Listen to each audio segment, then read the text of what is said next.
Everybody, what is going on? It's Bill with Franklin Loan Center, and there may be some actual reason to be optimistic about where interest rates could be heading.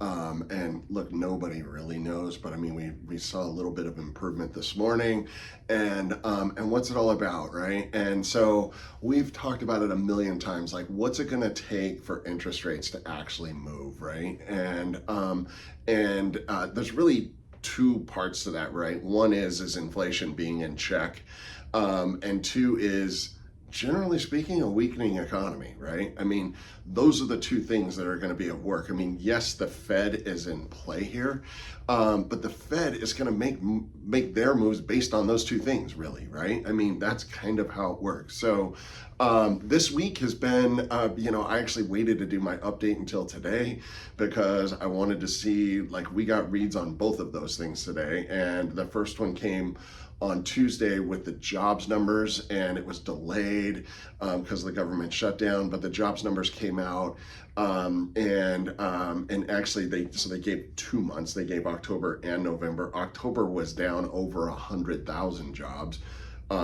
against an expectation of a small increase. And then November was actually up a bit more. They were expecting about 40,000 added. We got about 64,000. So that one kind of surprised to the upside. But when you combine the two, it's still a super negative number.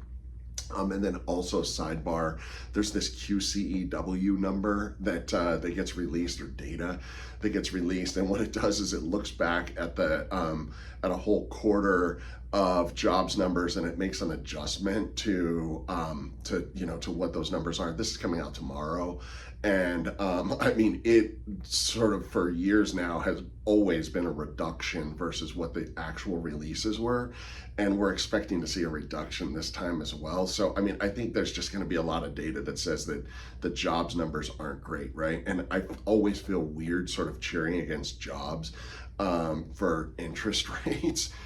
So just bear with me with that. I know it's evil, but it's sort of like, what, hey, you want rates down, that's what it takes. And then so then the other side is what about the economy, or I'm sorry, what about inflation?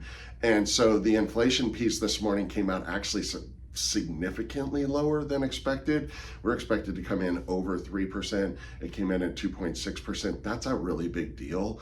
A big part of that is the housing portion of it, rents, owner's equivalent of rents. There's all these extrapolations that they do. It's really weird, but those kind of came down and really, frankly, came more in line with where they should be anyway. So that keeps the inflation in better shape.